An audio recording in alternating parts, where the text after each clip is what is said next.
Hi, in front of me is Samsung Galaxy XCover Pro, and today I would like to show you how you can download and apply live wallpaper called Magic Fluids. Start by opening Play Store, then type Magic Fluids,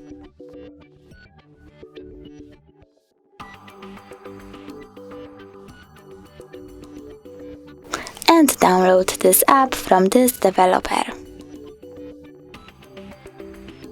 Now open it, click at the bottom right corner and choose Settings. Click I accept, and over here you can customize your wallpaper however you want to. When you're done, click at the top right corner and bottom right corner again. Choose Set as Live Wallpaper.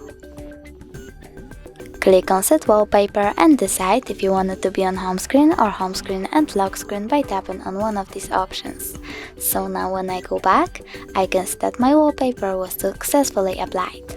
Thanks so much for watching. If you enjoyed this video, smash that like button, comment, and don't forget to subscribe. Bye!